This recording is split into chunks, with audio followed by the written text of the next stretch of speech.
Caution, the Mark Gungor Show contains adult content intended for an adult audience.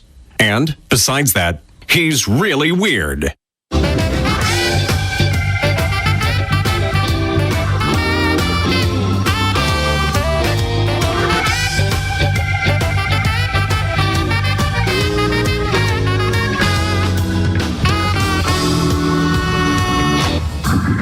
Welcome to the Mark Gungor Show with international marriage speaker and author of Laugh Your Way to a Better Marriage, Mark Gungor.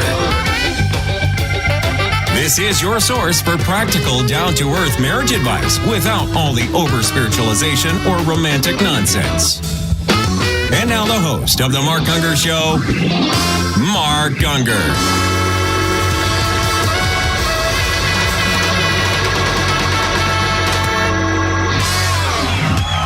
And the crowd goes wild with delirious joy. They've joined the Mark Gungor Show, the show that deals with all things concerning knowledge. Indeed, I'm your host, the one, the only Mark Gungor. Joining me as always, the ever lovely and charming Lady Diane. And of course, the amazing Philip James Gungor. Engineering the show as always, the very talented but eerily creepy Timothy Robert Ray. Pushing buttons, twisting knobs, and trying to stay awake during this incomprehensibly, immeasurably boring show. This is the show that handles your marital challenges, relational conundrums, and dating dilemmas that you can email to us at ask@markgungor.com. What have you got for us today? Okay, continuing the things that married men need to stop doing. Okay. The next one says, stop getting mad at your kids for the stuff that you do. You can't tell them not to cuss when you're cussing in front of them. We can't tell them to control their temper when we vent our anger all the time. We've got to practice what we preach if we're going to have any long-term credibility. Agreed. That's an easy one. Okay. Next one. All right. Stop checking out other women. Stop checking out other women. You mean like in the grocery store? Unless you work retail. Yeah, then you better check them all out. Like in the library, I'm going to check out this chick. No, that's a book. You don't go to the library to check out chicks. Oh, you can't check out women? Books. No. When we check out other women in public... you're going to? What kind of library is that? He says we're publicly disrespecting our wives and publicly objectifying other women all at once. Watch where your eyes go. Don't swing your head around at every woman wearing yoga pants. Have more respect for your wife. I don't understand the attraction of the yoga pant thing. That men shouldn't wear yoga pants? No, men definitely should not wear yoga pants. No, that's supposed to be a hot thing for men. For men. I just think it looks like two pigs wrestling in a gunny sack. Well, it depends on who has them on. I presume. Maybe not that many people look good. If you see someone who looks good in them, that's a different matter. Is it? All right. Yeah. I would know. You lived somewhere other than Green Bay, Wisconsin. That's the other thing, too. Yoga pants in Green Bay are a whole other matter. This is probably sadly true. Okay. Okay, you should stop not wearing your wedding ring. Whether or not you wear a ring is one of the first things women will notice about you, and they will make assumptions about your availability, even your commitment to your marriage, based on the presence or absence of a ring. Wear it as often as you can. I think that there's some truth to that. I think that someone will go, oh, there's a ring on that finger, and I think that there are too many women probably who look at it and go, I don't care. It means nothing to them. And the same thing to men. It doesn't matter what's on your finger. Yeah, I think it's... If you're a piece of caca, but I guess the ring doesn't stop you. You look at the ring to see. But for some people, it takes it off. Yeah. All right. I don't know. So wear your ring. I think you should just wear your ring all the time. Yeah. I think it's an outward sign. Some of us have gotten fatter since the ring went on. We can't get That's how I can tell if I'm... I test a lot to see how fat you are. I am today. Oh, I can still get it on and off. Yay. Mine doesn't come off anymore. Yours just put on. Oh, well. There might be a deeper meaning to that. All right. We will come back with your emails right after this break. Attend Mark's Laugh Your Way to a Better Marriage event. Visit laughyourway.com for upcoming dates and locations.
Doctor, can I have a talk with you? Doctor, can I have a talk with you? I'm Mark Gungor, the Doctor of Love. Answering your emails. You do sound like the ladies' man. I'm the Doctor of Love. Yeah. I'm the Who's love that guy doctor. you were talking about? Saturday Night Live. What's his name? Shut up. Leon Phelps. That's it. That's his Leon. Don't encourage people. All right. What do you got? He says, I think 1 Corinthians 13:7 is kind of confusing. I understand that it is foolish to blindly trust someone, but am I not being loving by not doing so? What are Mark's thoughts on love, always trusting? And what does the Bible say about trust? I don't know. What do you think? I'm the one that's half asleep today. You can't ask me. Phyllis seems to be the most one on the ball today, the one most on the ball. Oh, that's really interesting. What do you think, Diane? What do you think? Throw it to the girl who's half asleep. What do you think, Phil? Trust. What? Love always hopes, always trusts, right? That's the verse that he's speaking of.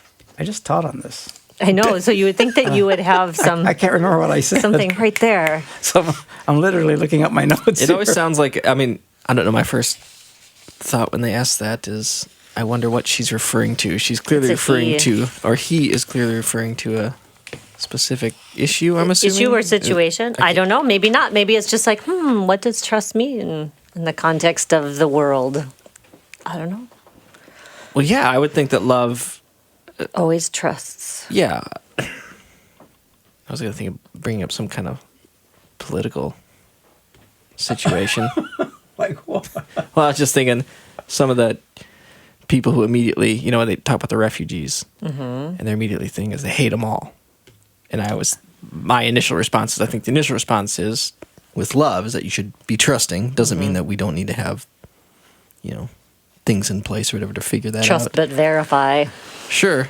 But I think the initial reaction should be, your knee-jerk reaction of love should be to trust. Until you've been given a reason not to. But I think you should always lead with the love and the trust thing. Well, that's good, Phil. You don't think that you should lead with it? You don't think you should trust somebody until you've been given... I know he's not going to agree with my example. So that's why I was trying to find another one. Oh, No, I think we're incomprehensibly stupid in this country. If it walks like a skunk, it smells like a skunk, it talks like a skunk, we go, well, how do you know it's really a skunk? I think we can be a little bit smarter than that. But love always trusts. Trust is a firm belief or confidence in the honesty, integrity, and reliability of another person. There's always an element of faith there. You know, I don't think you walk up and just trust strangers. I don't think you trust people that have proven themselves to be untrustworthy. You know, having said that, love does trust, and there's always an element of faith. There's people who say, you know, my husband had an affair. How can I ever trust them again? What they're asking is, how can I be guaranteed that I'll never get hurt? And there is no guarantee. That's the element of faith that's in trust. And when you're walking in love, there is a certain element of faith involved in it. But I don't think... I mean, you know, you got to use some wisdom. There's people who mean you great harm. There's people who want to rip you off. There's, you know, I got this email from a guy in Nigeria. he has a large sum of money for you. My name is Umbala Manawalabala, and if you right away, I give you part of $10 million. Yeah, I don't think so. You know, there's, I don't trust that. Well, then you don't love them. Well, I don't know. Well, no, because you don't even know them. So I'm digging still. I don't know. I don't know. So I don't know. I would say I would apply that to the people in your world and that you know. And if you truly love these people, and in the church we should love one another, in that context, I think it should always trust. The assumption would be that they're not going to hurt me, they're not going to rip me off. Can I be guaranteed? No, you cannot. No. Having said that, once you get outside and the Bible really does teach us there's a difference in how we approach the family of faith and how we approach the world outside. And Paul was writing that believers to believers, correct? Believers. So for believers to believers. I think this whole thing about love and what it all means and stuff is within the context of the Christian community. community. I still think that we can act in very loving ways to people outside the Christian community, and indeed we should. But I think at that point, one is a fool who just blindly trusts people, no matter what they say, and you'll get yourself in all kinds of trouble if you're okay with that. You raise a good point in my mind. I raised a good point in her mind. I'm shocked that she has a mind. I'm surprised that you would raise a good point in it. Oh. You know, that people have a tendency to apply all of Scripture, or, you know, even the heathen people. Yeah, but the Bible says in this. The Bible is very. It's not like a one size fits all. It's. No, there there's are things that the totally Christians different are supposed to do as a Christian and how you treat other Christians. And then there's a difference between how you are to treat people who are not believers. And everybody that throws these little Bible verses around want to act like, well, you're a Christian, you're supposed to fill in the blank. And that's not necessarily true. It's not true at all. And I think that's very clear. That's one of the problems people have with people who are immoral, you know, whether they're adulterers or fornicators or homosexuals or what are all these things that the Bible clearly says. For Christians to run around and shoving that down the throat of all these unbelievers is absurd. Well, the Bible says in the church we get very tough with that stuff. But outside the church, Paul said, look, if you're not supposed to have anything to do with immoral people, he says, I'm talking in the church. He says, if I said that outside the church, then you can deal with anybody. Mm-hmm. There is a different way that we approach people outside. If I have people in my church really commit, and quite frankly, in my church, there's a difference between people who are really committed members of the church and people who just come to church. Yeah, there's a lot of people who just come to our church that are fornicating their little brains out, living immorally and stuff like that. And we just love them and stuff like that, but they're not really devout, committed participants of the congregation. People who are, you know, we would hammer, you know, if Tim in there starts committing adultery, we're going to have a real problem with that, okay? You know, so. But that's all out of love.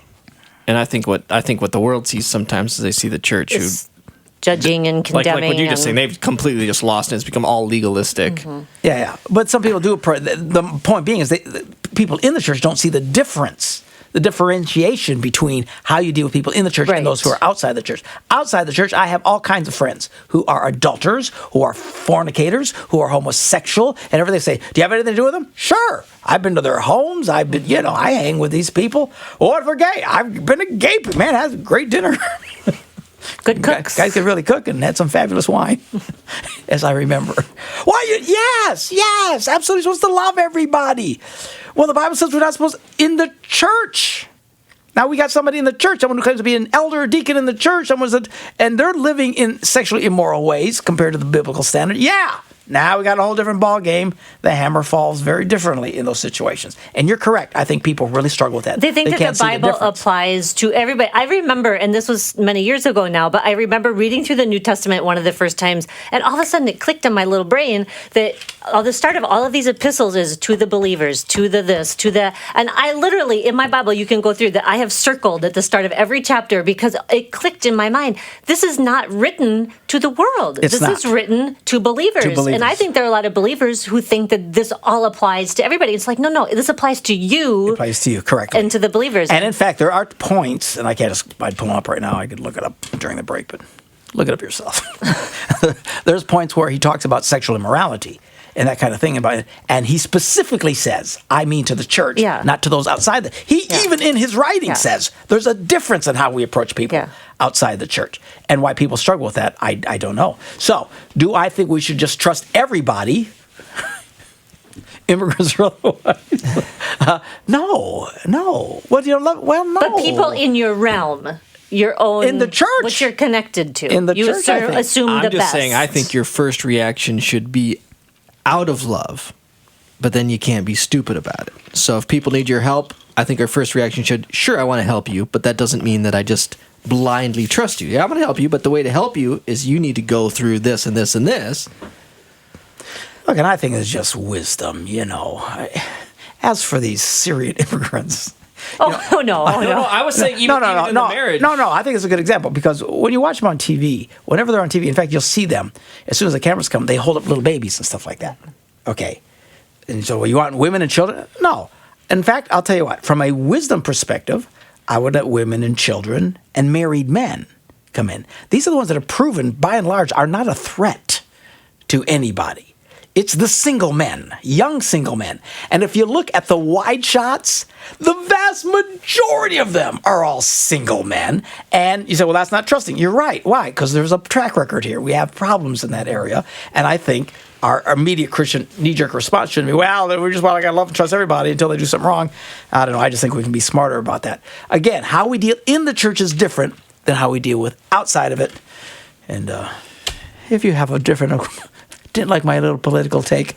I don't care. Please don't tell me. Don't write me. I don't want to know. I don't want to hear Diane it. Brierly. Yeah, I know. Because they come to me. You know, I just think in any of these things, use wisdom.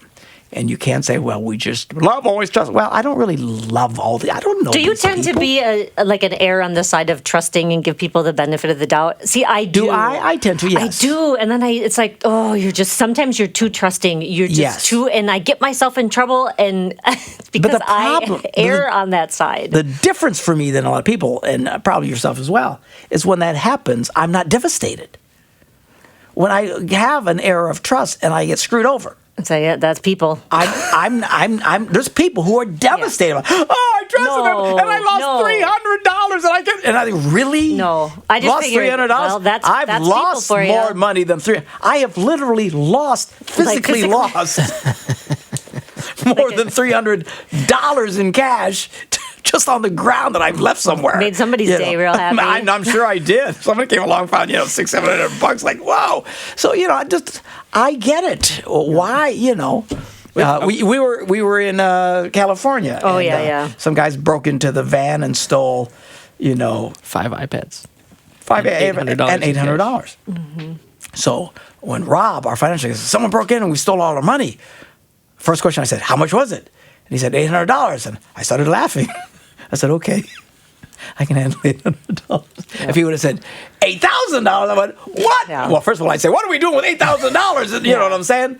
It's just walking around money. Now, I don't walk around paranoid. Mm-hmm. And nor was I broke into my spirit because I trusted those people in that parking lot to be, it's just, but there's people who act that way. No. Their failure of trust devastates them, and I just think they're silly. So I tend to trust me. Although the older I get, the more circumspect I get. Yeah. And the next time we're in a foreign town, in a golf course parking lot, I'm going to be less trusting. Yeah. But again, I don't live in fear about it. Yeah. But should we apply it to all people that love always trust no matter what? I would say, I dare say not. Anyway, we'll take a break. I trust you will join us on the other side. Don't be devastated if they don't. I won't be. Have a marriage dilemma? Email your questions to ask@markgungor.com, and Mark can answer them during one of our shows.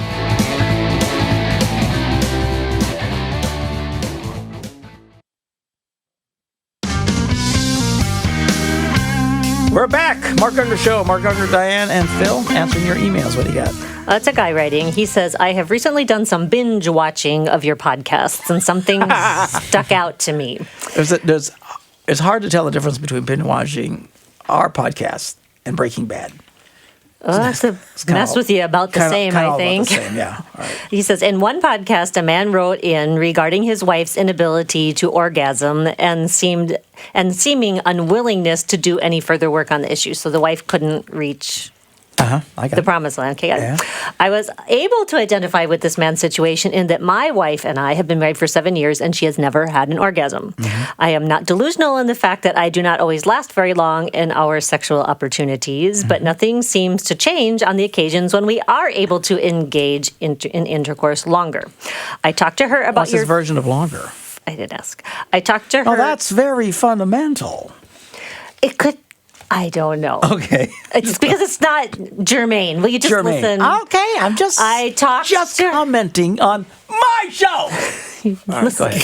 I talked to her about your feedback on the show, and she had many of the same feelings the other man's wife had about being embarrassed about going to the doctor and stuff like that. Uh-huh. She also indicated that she is fulfilled in our sexual relationship as it is, so she's fine and good and happy. Okay.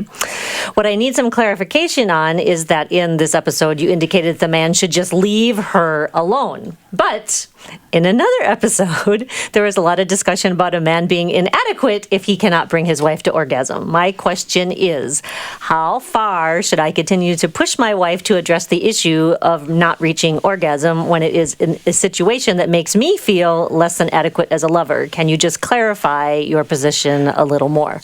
Okay, first of all, you're asking me to clarify programs you're binge watching that were recorded perhaps years ago. Yeah. And I'm not quite sure what I had for lunch yesterday.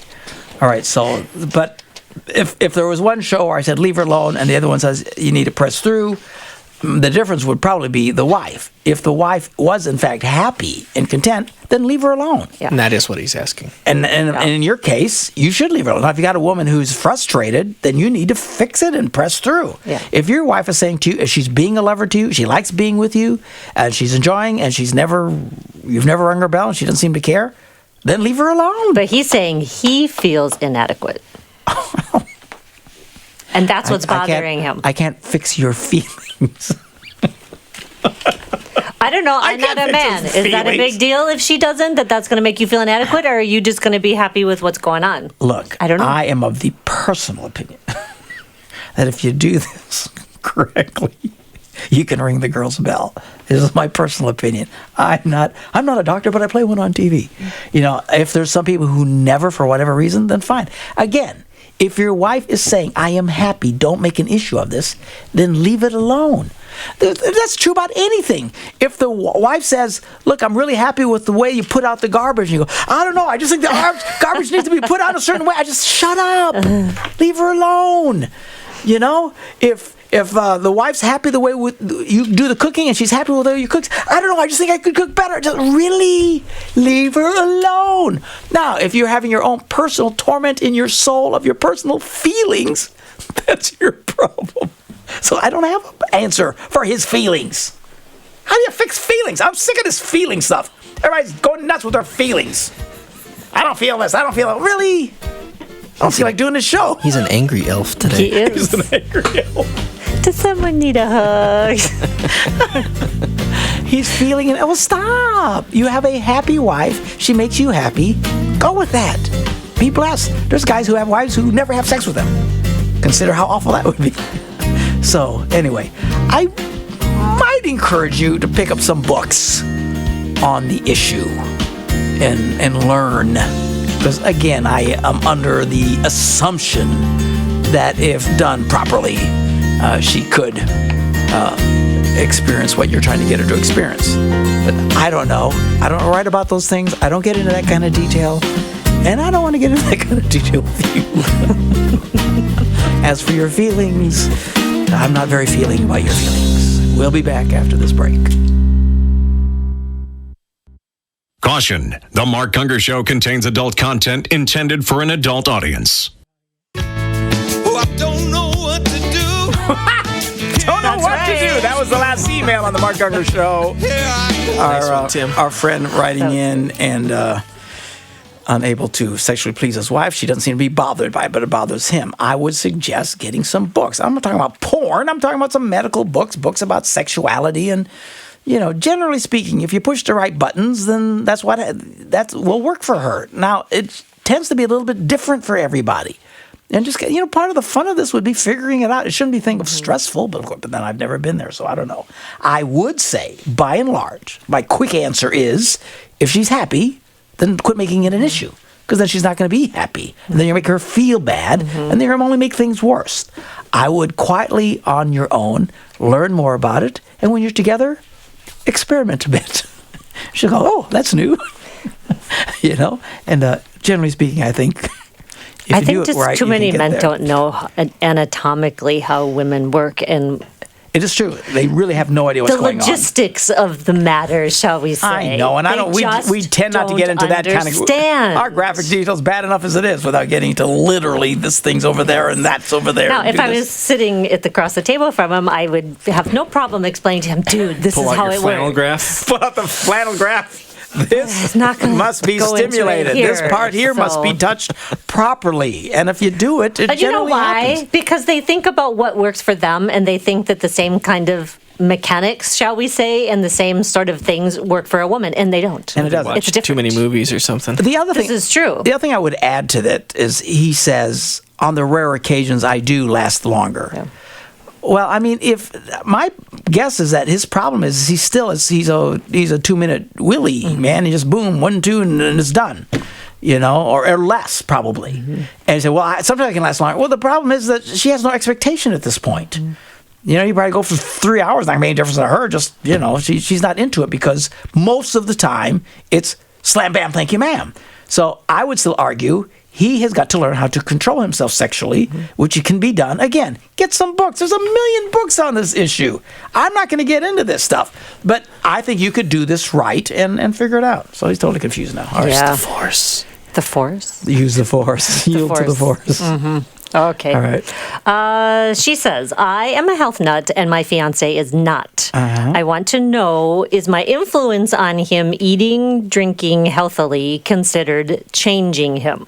Because she knows you're not It supposed to might be try to considered change somebody. abuse. That's what I think. I think it's abuse. She says, I value wellness and would like the same for my fiance. My friends say I am changing him, but I don't believe I am. I believe I'm helping him improve his health. I appreciate your advice on this. And I did ask if he was willing to have her input to help. And she says, yes, he is willing for me to help him improve his diet and lifestyle. Several things of advice. Here's one. I always tell people, when you're dating, listen to your friends and family. If all your friends are saying you're trying to change him, you're probably trying to change him. All right? Listen to the people close. I don't know, Jack. I don't know you from the man in the moon. You know what I'm saying? Pastor, what do you think? My friends all think this, but I think, really? You probably should listen to your friends. Here's the other thing. If it's really important to you, like she says, and it's not to him, you're probably going to just really frustrate yourself. My And guess him. is to dump him and find some boy who wants to eat squirrel nuts with you. I don't know, whatever, fried chicken brains. She said he doesn't care? She said that he's willing to accept her help and input. All right, then. Yeah. But again, clearly, she's the one who's frustrated. Yeah. That's what irritates me. It's like chicks like this. It's a big thing for me. It's a big thing. And he's listening a little bit, but it's a big thing. And you're going to marry him, and you're going to drive him crazy, and you're going to be frustrated because he never does one, and he still eats wrong. Really, first of all, I thank God I never dated somebody like you. That's all I got to say, number one, because I think really health people tend to be nuts. That's why they're referred to as health nuts, because you tend to be crazy. These Your people. father doesn't take the health advice very well. I think These this people, I just I know. irritates me to no It becomes end. like a if you don't- fanatical religion to them. and here's the crazy thing. It's not like we're living longer lives. Oh, wait, we are.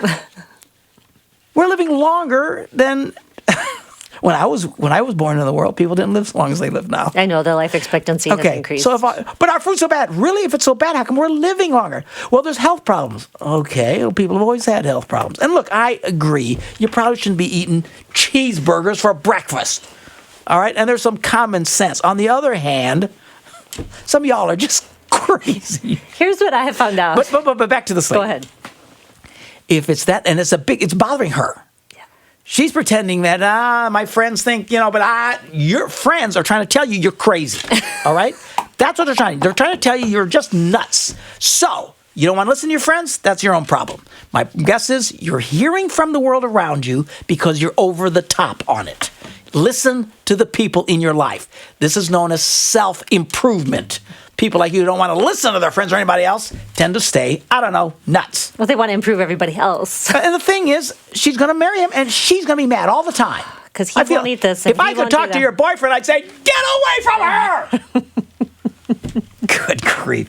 And again, this irritates me. People know what irritates them going in during the dating process. They know it's going to drive them insane, and they marry him anyway, and then they will spend the next 40 years sucking the life out of every pastor and every counselor and every friend that they possibly, talk show host that they possibly can get there. Oh, you got to help our marriage because we have this problem. Really? It's like the lady who wrote us, the binge watcher will remember this. I want to get divorced because my husband collects beer cans. Oh my gosh, that's a long time ago now. Yeah.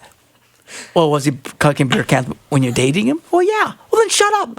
You know, I hate the fact that my husband does this. Well, was he doing that when you were dating him? Well, yeah. Well, then shut up. He's a smoker. Was he smoking? Was he smoking? When you married him? I'm ready. The lady was ready to divorce her husband because he smokes. Was he smoking when you were dating him? Yes. Then shut up. Now, this lady is going to marry this guy, drive him crazy, make the kids all psychos because, you can't eat that lollipop because it'll turn you into a frog or whatever the thing is. And then she'll be miserable. And I'll say, did you know he ate sloppily before you married him? Sure. And she'll say, yeah. And I will say, then shut up.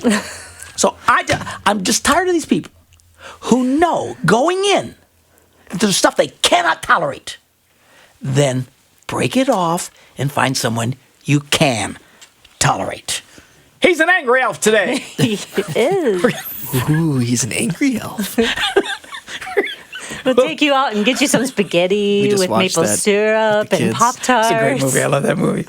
All right, this angry elf is going to take a break, and we'll be back with more of your irritating questions right after this. Download your free Mark Gungor app today to see all of the latest from the world of Mark Gungor.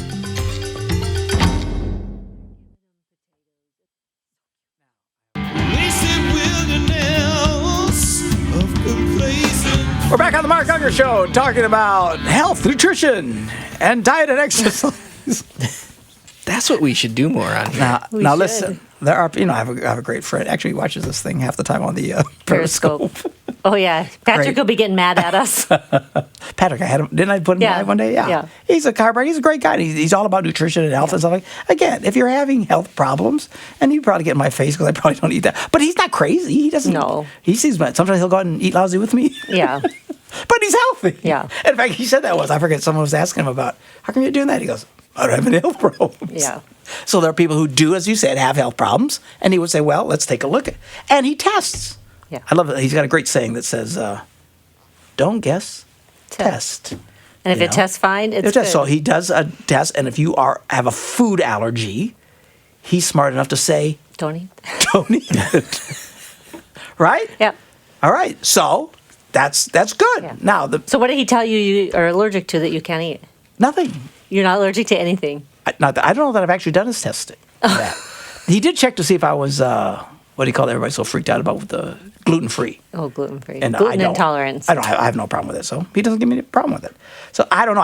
I suppose I could but I don't have any health problems. Fine. I'm telling you, they stress me out more complaining about, and I mean, I'm not overweight. I don't have high blood pressure. I don't have anything. You're all chunky. Oh, stop. And they start on because my cholesterol is a little bit too high, but I eat well, and it's like, oh my gosh, I know. But see, if you go to a guy like Dr. It's worse than anything that's going on in my body. I know. And I'm like you. We pretty much have the same level of cholesterol, I believe. I'm not sure why you would have an increase. But if I go to Dr. Patrick, he would give me some suggestions. Yes. Well, you try this, but he's not a psycho. Yeah. All right. But I eat We're really talking about well. people You who are don't. crazy, and they just shove it down everybody's throat and stuff like that. If you have a problem, then let's address the problem. This portion of the Mark Gungor Show brought to you by The Wellness Way. Wellness Way. Dr. Patrick Flynn, Green Bay, Wisconsin. You owe me money, Flynn. I want a meal for that promo. All right. Well, okay. On to the next email. We're still doing dating. I didn't even ask you. We're just going on about what Diane wants to do. All right. She wants to know, is it possible for Christians and Mormons to be married, or would that be going against the Christian religion? I think they'll actually explode if they marry. Yeah, Spontaneously combust. It's like matter and antimatter. Because when they hit, boom, man, I mean, everything goes nuts. That's why I don't eat pasta and antipasta. Because you put them, oh, man, anything can happen. Kaboosh. You're just done. Can a Christian be married to a non-Christian? Yes, you can. It is not advisable going in. In fact, Paul says, don't do it. His advice was, don't do it. Mm-hmm. Having said that, and I know I'm going to get all kinds of blowback on this, it is not a sin. It's not recorded as a sin. It's not to marry someone who's not a believer. Yeah. I think it's highly inadvisable.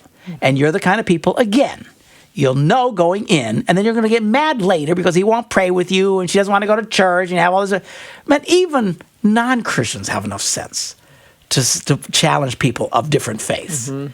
You sure you want to do this? Mm-hmm. Because what are you going to do? I saw a show the other day, the father asking, what are you going to do when the kids come along, and are they going to get baptized? Are they, is he going to want to get circumcised because it was a Jewish guy? And stuff, just challenging. They're just common sense. Use your brain. Paul, when writing to the church, giving his advice and saying, it's my advice. You should not marry a non-believer. That's just common sense. Is it a sin to do so? I'm not aware that it is. And in fact, he says, if you're married to an unbeliever, of course, the context was you become a Christian and you're already married to the guy. You don't need to divorce him. If he's happy, leave him alone. So, anyway, that's my answer on that. It's just wisdom. It's wisdom. Going in, it's not... Because of the differences and because of the difficulties that it would cause. I'll go further than that. Forget the Mormon evangelical thing, which there's a big divide there. I'm an evangelical. I think Mormons are wonderful. I like these great people. A lot of Mormons watch the show. I just think theologically they're wrong. But they'd probably say, well, you're wrong. Okay. There you go. Let's go get something to eat. Agree to Let's eat a cheeseburger. Right. Take Send the bill back to Flynn. That's fine. But in terms of marriage, I think it's ill-advised. I would go further than that thing. I think just even different Christian evangelical backgrounds. If you're a hardcore Pentecostal and you marry a, Baptist who's against all those kinds of things, I think it's just ill-advised. Why don't you hook up with somebody who thinks like you think? So, I would definitely advise you to avoid that, Well, it's like you and wouldn't there's some marry extremes, a Christian and a Muslim. Yeah. Not a good idea. No. So use your brains. So you wouldn't marry someone who was a raging alcoholic. Now, that the Bible doesn't say that you can't do that. It's not a sin, but it's not wise to do that. Alcoholism is a sin, but marrying one is not necessarily a sin. No, that's what I mean. Yeah. Marrying I someone get it. So, Look, it goes back to the dating chick with the food. It's really important to me, and it's not to him. Well, how about you use your brain and find a different boy, or leave him alone. So just because it's not a sin doesn't mean that you should be able to go and do that, because it's not wise. It's not wise. Use some wisdom. The Bible says seek after wisdom. Listen to me, all you dating people. You ignore the advice everybody gives you. That's why when you get married, you're so miserable. The people who used wisdom going in don't have a problem with these issues. Their marriages, by and large, are not struggling. Quite frankly, a lot of those people don't listen to the show because they get it. They just think, why would you do that? Okay? So, it's the people who don't use wisdom going in that struggle greatly. I have never understood these people who get married and then within weeks or months they're in hell. Well, because there were things that they just ignored. Again. In fact, I've often heard from people say, oh, that first year of marriage can be really difficult. I've heard preachers talk about this, and I think, really? We kind of liked each other, and we got to finally have sex, which our single man here is looking forward to someday soon. Really? After a couple of weeks of marriage, you're in hell? What is that about? I don't understand these people. They ignore everything going in. The worst I had was 2 weeks. Just married 2 weeks, called me up, and they were in hell. But that one you knew hell was on the doorstep. And I should have Hell was waiting outside the door of the church when they walked out. I know, but you can't forbid people to marry. You just say, look, this is, again, ill-advised. Ill-advised. People don't listen to advice. It's the people who don't use wisdom and don't think it through are the ones who wind up in the situation called marriage where they're miserable. Well, because they think they want love. They think love is enough. They think, I just want to have sex, so that should be enough, and they just overlook everything else. They think that love is just basically romance, and it just happens. And But we love each other. I should always be happy. 12 shades of crazy going on here. I'm sorry that you love each other, but that doesn't take care of it. I promise you, the difference between people who are happily married, and you don't have to be a Christian to be happily married. There's a lot of non-Christians who are wonderfully married, a lot of Christians who are miserable with their marriage. It has nothing to do with faith at this point, okay? The people who are happily married tend to be people who thought it through going in. The ones who struggle terribly are the ones who did not think it through. Now, if you did not think it through and you're married, Okay, you're still married. We'll help you. But at some point, you got to change the way you think. But you single people going in knowing these big differences in faith, eating habits, what are the stuff that you think is just so horrible? You know, if you're a hardcore vegetarian and you hate the smell of meat, you don't marry a guy who's going to want you to cook him a steak. But they don't think. They're all caught up in their emotions. Anyway, hey, it's all you non-thinkers that give me a job. We'll be back with more right after this. Want more of Mark? Visit markgungor.com. There you will find everything that Mark has to offer.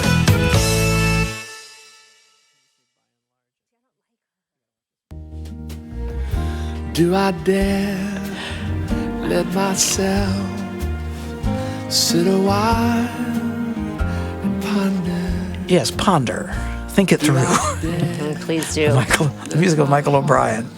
And bring us to a dating question. She says, my fiancé just broke off our relationship because he said that we cannot change who we are, and he did not think we would be happy in the long run. Okay. We spent time together one time since we broke up. After we spent time together, he told me that it felt right and that he wanted now to try to work the relationship out. 2 days later, I received a text saying that he thought that originally the decision was right and that we should not change who we are, nor we could not change who we are, nor should we, and we would not be happy again in the long run. The last month of our relationship, we were not getting along about money, and things from his previous marriage were creeping into our relationship. Should I pursue more answers from him, or should I move on? Move on! What is the matter with you people? Single people. Here's golden words of advice for all you single people. All you who are dating, living together, fornicating your brains, or whatever the heck you're doing. Here's some words of advice. If you need relationship counseling before you get married, you're an idiot. Break it off. Get out of there. They need counseling. She needs. We're trying to work through our issues. No. See, that's what I'm saying. When we got married, we actually liked each other. Here's the thing. When you marry someone you actually like and you actually get along with them and you have no issues, you don't argue about anything. You actually start out life really well. I dare say it was years before my wife and I started having any kind of issues. But then we could handle so much because we liked each other. We thought the same. We had the same passion for God, the same spiritual perspective, went to the same church. That's what I'm saying. All you people trying to mix it up. I'm going to marry someone from, a Hindu, and then later you wonder why you're having issues. Good grief. When you, as a single person, and there are single people who try to come to me for counseling. I won't counsel you. Oh, I know. We're having problems. Run. Good. I'm so glad you're having problems. That means stop it. Get away from them. If people would just listen to that alone. There are people, seriously, when they're dating, they find themselves needing some serious relationship problems. Man, I can think of a young couple, I won't mention their names, in our church that Bill knows. These two are always having issues. They're breaking up and fighting. And she's probably going to marry the moron at some point once he finally gets a clue to find to marry the girl. And it's going to be a disaster.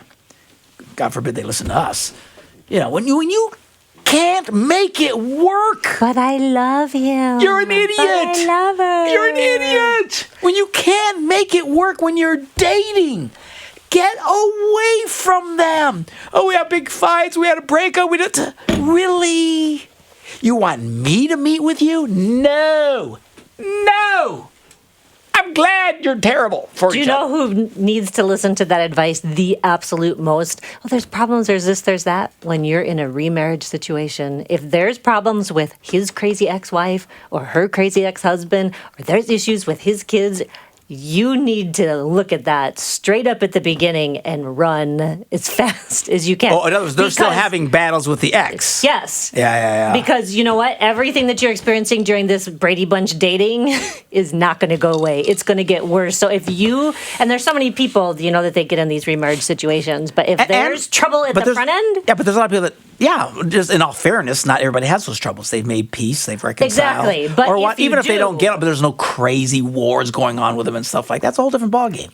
But when you've got these unresolved issues, there's so many. Because she said he had problems from his previous marriage. That's what I'm about it. saying. We need to do a dating book. As soon as we finish the one that we got now, I got all kinds of ideas now. Maybe I'll call it "For the Love of God, Think It Through," and just talk about the obvious. If people would just use their brains and think it through. But one of the ways you know you're not supposed to get married when you're dating is when you need relationship help. That means break it off. Run for the hills. And anybody who's having relationship problems in your dating, don't call me. Even if I had the answer, I wouldn't give it to you. If you need help now, it's a warning.